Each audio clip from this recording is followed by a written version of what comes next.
topic. It was more so like whatever, I guess. Do you have topic? Do you have questions? I'm down for it. Like, yeah, whatever.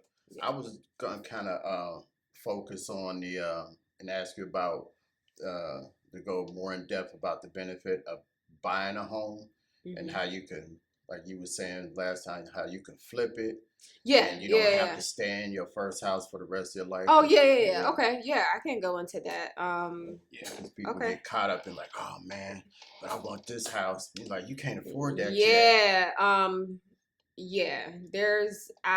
Most of my clients are like first time buyers, so those who would listen, like before we start going in depth of like once they tell me what they want, especially for the people whose budget where it's like a little bit tighter or they have a decent monthly payment you want to stay in, but they want to like live lavish. Yeah. Soon, like off the gate. We have that conversation of okay, well, even if you can't afford to do it right now, that's gonna put you at the top of your budget. Let's maybe come down a couple hundred a month and have something that's not as lavish but nice and safe and good, that checks the boxes. And then I tell them, stay in this house 3 to 5 years. That's all I need you to give me. 3 to 5 years. And then that home is going to appreciate. It's going to be profitable to some extent, and then you can use those proceeds when you sell to buy your next home, to like put it as a bigger down payment for your next home. And we call that home the upgrade home. Home to upgrade home. Yeah, so that could be your forever home if you wanted it to be, but most of our counterparts, especially like young 18 that like were taught early on, they don't necessarily buy that second home. Is not typically their forever home either. It's an upgrade, but it might not be until home 3 or 4 where it's like dream home or whatever, but they've like rinsed and repeated. And for them, it's usually probably like a 5-year minimum. Okay, we're gonna stay here for 5 years. All right, first kid is now in kindergarten, moved to the neighborhood or suburb couple miles down. Yeah. School district still the same, but it's like a more lavish area. Whatever that upgrade means to them, do that. Stay there until little Susie from kindergarten is in middle school. After she's done graduating from middle school, it's time to go to high school. Okay, now they move to the next little suburb that they really, really like, that has like the Wegmans and all the things, and they move there until Susie is done with college or high school or whatever. That might be it, where okay, that home is now built for Susie and her siblings. Now Susie, they're empty nesters. Okay, well, we don't need all this space.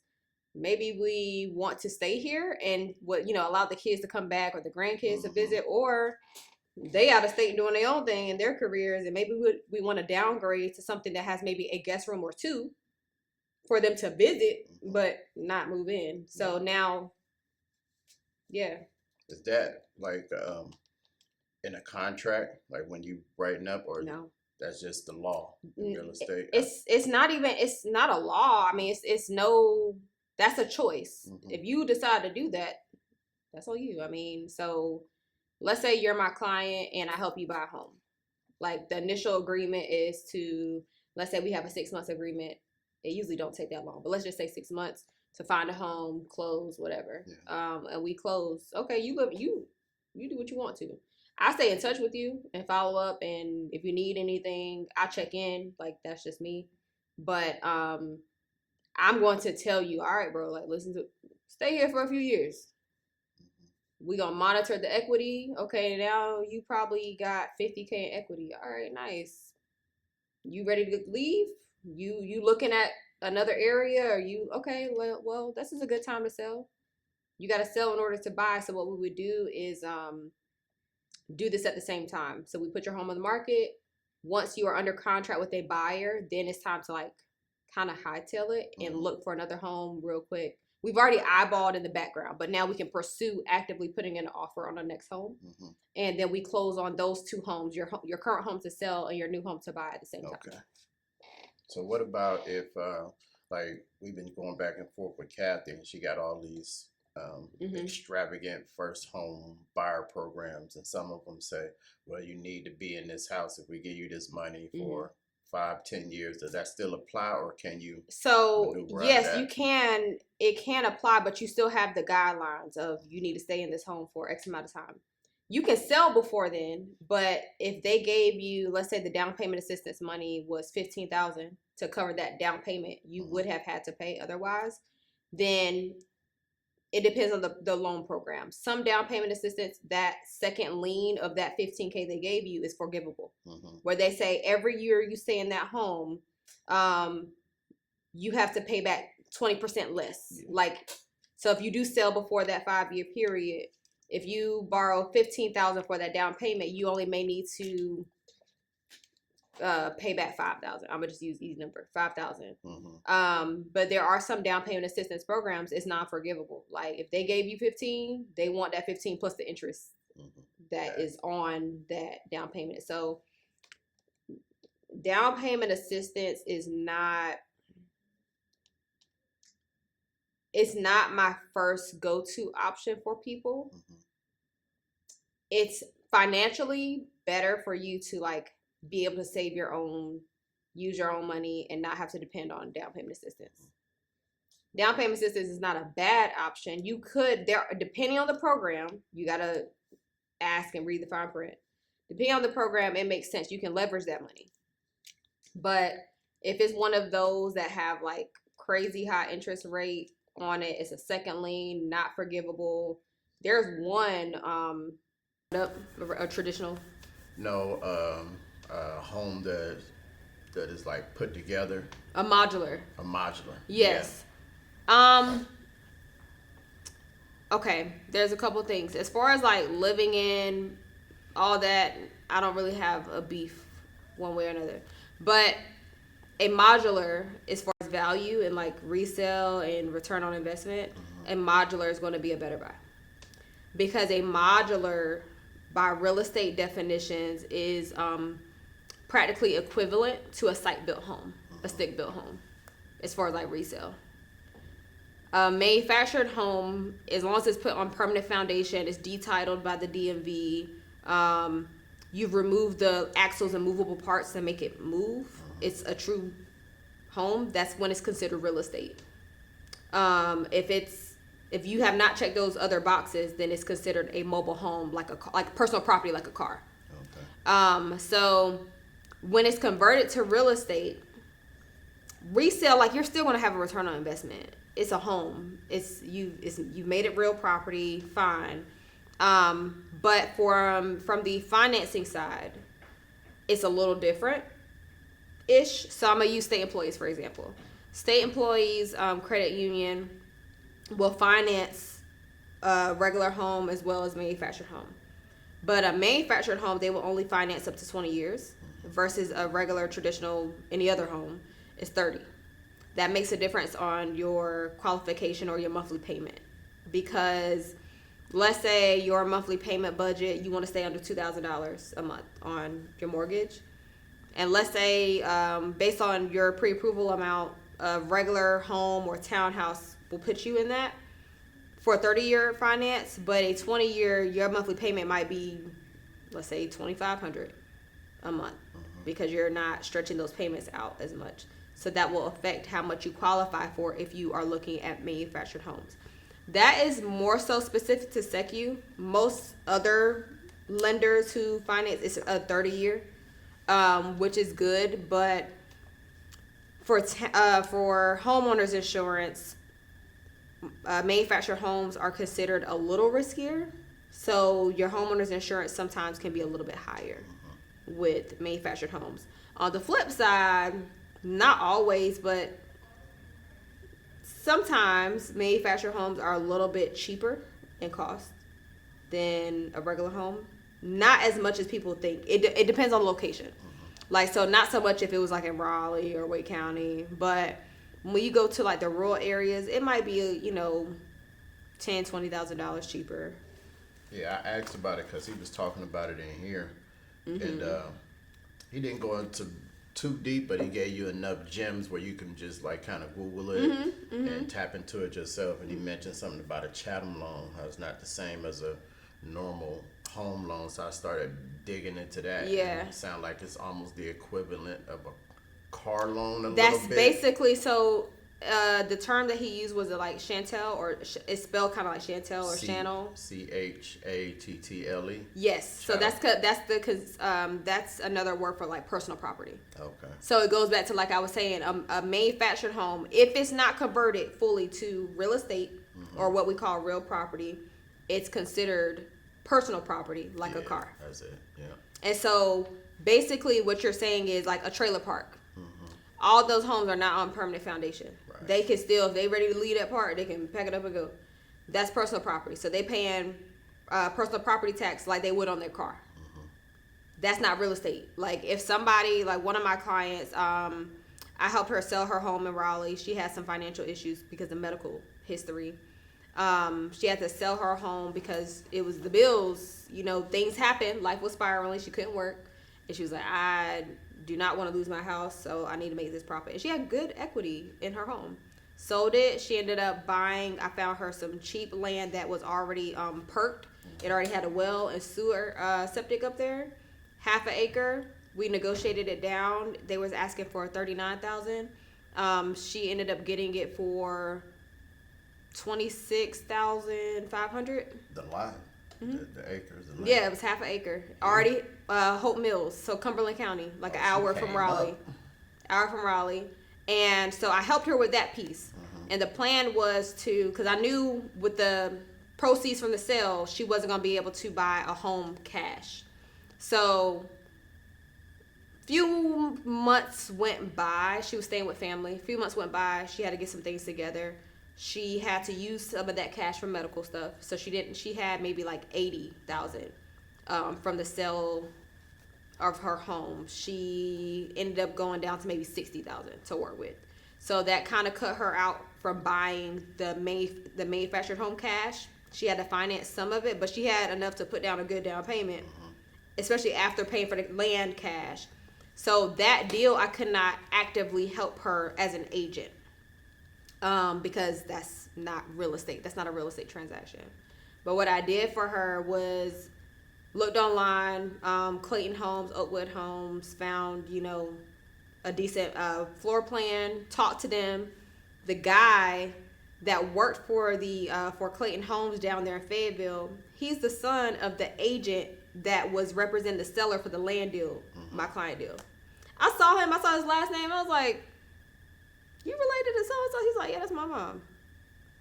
What? Come to find out, they all came from the mobile home industry. Grandma is a owner of like a big mobile home supply company down there. So I was like, that's crazy, guy. Like, that's okay. But she ended up buying a home through Oakwood Homes, which is owned by Clayton Homes, and well within her monthly payment budget, and she got it plopped on the land.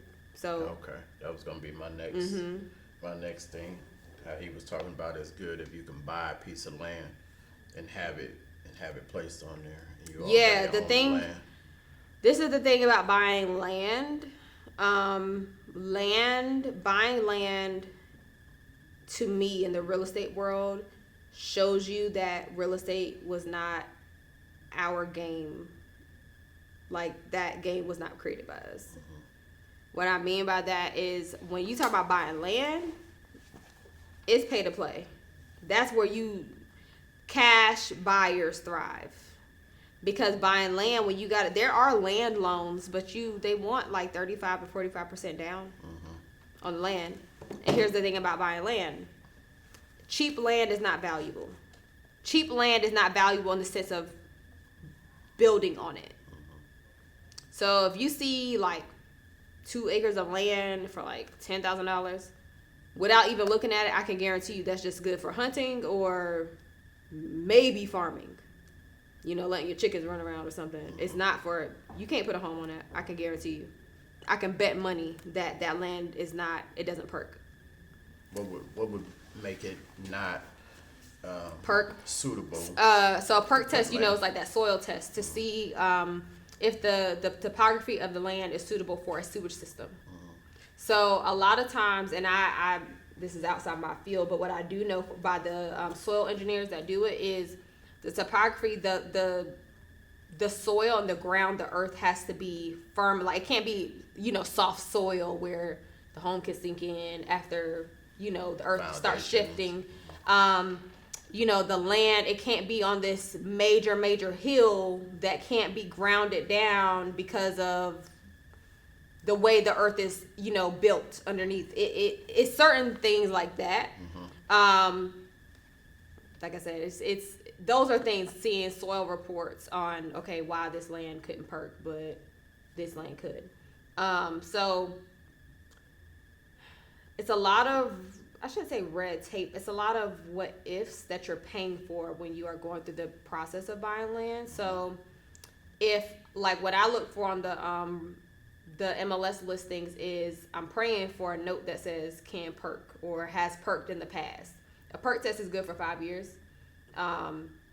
If it perked once, it's likely that the home will perk again. But again, we know that the earth shifts underneath, things change, erode. So it's likely that will perk again, but it could be where something has changed on the earth for whatever reason and it's no longer suitable to build. Gotcha. So I'm hoping there's a perk test. Even if it's expired, that gives me some hope where I'm like, okay, this is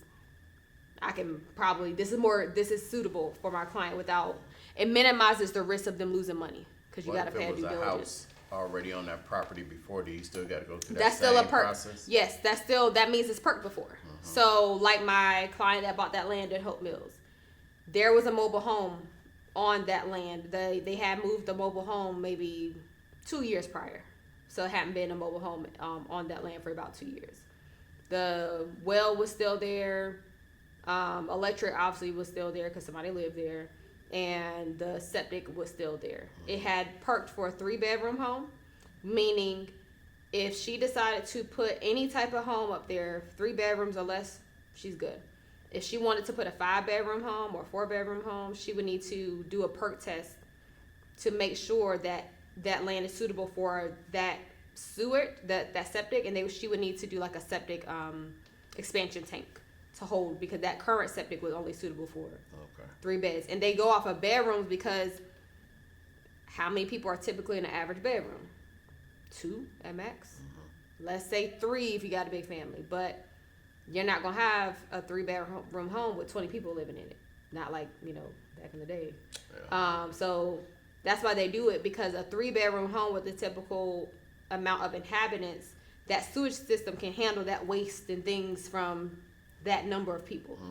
Does that make sense? Makes sense, yeah. So that's what they're looking for. So a perk test, when you're buying land, knowing you have the intent to buy, you have to do a perk test. It would be stupid not to, because you're gonna have to do that anyway in order to build. Like, they need that. Yeah. They need that. So, yeah, that's the thing. And then, so that's money. You can't do inspections on anything, just like a regular home. You can't do a home inspection without being under contract. You're not under contract until you put in the offer, agree to the terms, and what does the seller want? Money, skin in the game. Due diligence fee in North Carolina is non-refundable. So, I heard that. So and it's not scary. It can be, but it's not. It sounds scary. I know. I explain. It's not as scary as you think, because our job is to minimize risk. Like, that's my goal. So again, going back to land, this is why I do homework. This land hasn't perked yet, but this one has. This makes sense, because at least that's one test less you got to worry about. If it's 5 years or under, the test is still with the county. It's good. You ain't got to worry about that test. You know it can perk. Now we just need to make sure, okay, is the utilities already up there? That's what I'm looking for on the listing. Is there already water set up? Is there a well? Is there community water already hooked up? Is there electrical? Okay, how much is that going to cost? But that's part of the process. Okay, my main thing is that perk test. But due diligence is really just skin in the game. And you have to put yourself in the seller's shoes. If you have your home on the market for however many days, and somebody says, I want to buy your home. Okay, you take it off the market, and let's say they didn't put down any due diligence. You was like, you know what, I take your word. Just go through the things, it's fine. And they do all the inspections, and then after 2 weeks, they're like, I changed my mind. For 2 weeks, you done wasted your time having all these people come in here inspect your home, and you have nothing to show for it. Yep. So if that happens and you got at least $1,000 in due diligence, it's like, dang, that sucks. I gotta put the home back on the market and get another buyer. But at least you $1,000, you got something to show for it. At least they'll cover the mortgage for that month, or something towards it. Where it's like, okay, well, all right, I got something for my time. So that's fair. When you think, fair. That's why I said, at first it's scary, like, dang, but it's fair. Yeah, because people will change their mind sometimes. It's fair, and people, I don't like to generalize. I'm trying to not. But I find that most people don't value something unless they pay for it, unless it costs them something. 100%. Yeah. When you got something to lose, it change your attitude. Yeah, I'm telling you, like, I used to do my budget plans for free. When I started first doing them, I think I probably did it for like a year for free. And it wasn't until, I forgot how many I did up to that point. And I would follow up. I still do a 6-month check-in once a month. Hey, where's your savings at now? Based on the plan, you should be here. Where you at? Or where's your credit? Where's your savings? All that. And I had somebody tell me, yeah, I'm going to be real with you. I ain't do nothing with that plan. And I'm a little triggered. I'm a little triggered because I took 2 hours staying up late. Like I said, I stay up. Personalize it. Yeah, I do. It's not a blank slate that you give. Oh no. It's not a dummy sheet that I'm telling you to. I personalize it. Okay, give me your debts, give me your income, and I'm looking at the numbers and seeing how I can make this work. And the plan is the same for everybody, where at the end of the plan, you're going to know how much you have saved by a certain date or month. You're going to know, you'll be able to easily see your debts, like by whatever date you should have all your debts paid off. Like it's a plug and play. You should be able to look at that plan and say, okay, I need to pay this amount towards all my debt by the end of the month. Do you know, I felt like I was slapped in the face. And I don't charge much. Like when I increased my price the first time, it was $25. Same amount of effort. I didn't shortchange anything. But I said, okay, well, I want to keep it affordable so people can still get the help. But I said, I'm going to charge $25 because people who are serious, I know when I go out to eat, that could be $25 easy. And that's on the low, like that's on low end nowadays, you know. It ain't no little 3 for $10 no more. I mean, it's on the low end. Yeah. So I said, okay, well, if you go out to eat, or you're going to Starbucks that week, that's your $25. If you're serious, you'll pay the $25. I'll do the same amount of work. There's no shortchange. And what I do, I'm not taking the $25 and pocketing it. You close with me, you'll get that $25 credit back. I know it doesn't sound like a lot, but you get your money back. Get your money back. Wow. So I just increased it to $50.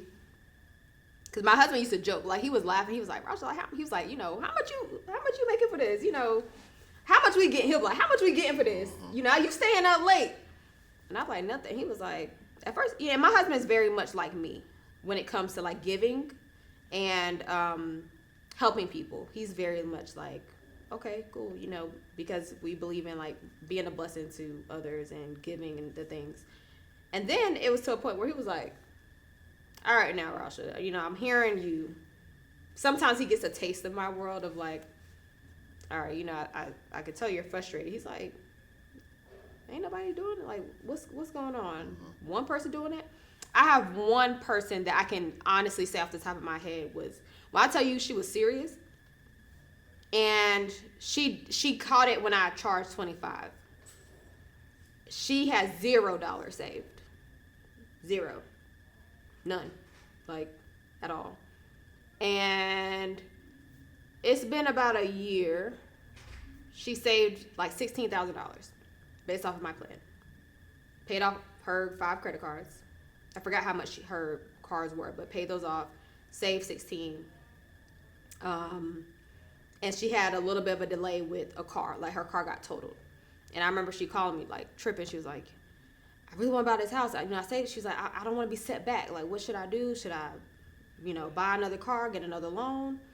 And I was like, okay, well, how much you said you got again? Okay, well, I got 16. I'm like, girl. She's like, I found a nice little, pre-owned. Mechanic checked it out. She's like, that's like 7. That's okay. Just use the cash. I'll put you at 9. But you're not starting to, like, that's cool. I said, how much? Okay, I pulled up her plan. I said, well, according to the plan, you was putting away $1,000 a month. You can bounce back. And then since then, she had put up a little part-time. So she could actually put away more. I was like, girl, stop. Just pay cash. Just pay cash. It's fine. Done with it. Yeah. You don't have to worry about another debt on your DTI. You have. I said this is where it makes sense. But it's a blessing to be able to create a cushion for where you can do that, and you're not hurting. I said, just pay the cash. It's fine. You're good. She needs you to help her woosah. Yeah, because she was like, I was like, girl, just pay the cash. She's freaking out. Yeah, she paid the cash, and I think I hit her up earlier this week, actually, see how the car was doing and everything. Good. She was like, I'm already back. Like, I'm up $2K. See, she winning already. I was like, cool. And then she was like, well, I want to donate a budget plan to 3 people. She's serious. She was like, I want to do that. Like, but she would pay for it and give you the money to help 3 people. Get it for free. Damn. And in that, I'm going to be honest, being very transparent. In theory, I love that. But I can't help but think about when I was doing it for free, the people who I thought were serious. I mean, I've heard some good sob stories or stories where they're like, I'm motivated. I'm ready to go. They be playing, bro. And I'm like, and I would hate for her to do that and then she wastes her money planting into strangers. That would make me upset. Yeah. I'll be a little hot. Like, we would have a little conversation because I'm like, somebody that you don't even know has planted the seed and you wasting it. Yeah. So, but that's my girl. Like, I'm super proud of her, man, because nothing saved. And I know she has some expenses that she was low-key drowning in. Like, okay. And I said, okay. Yeah, and I said, hey, and she's single parent. And I was like, hey, okay, you got help with your kids? Like, is it in your wheelhouse to get like a part-time? She was like, yeah. She's like, yeah, I can do that. She just did it. She's like, I got to support. She's like, my mom helped. I said, okay. I said, can you do this even for just like 6 months? She was like, yeah. She kept that same part-time. Yeah, she killed it. I'm so proud of her. So we got a wrap. Yeah. I mean, this joint went quick, didn't it? Yeah, it did. It goes very quickly. Yeah. Yeah. I know. Hopefully I answered your questions, though. Don't worry. I'm going to get you in for another one. So if she didn't get all the way to it, we're going to do another one just for y'all. See?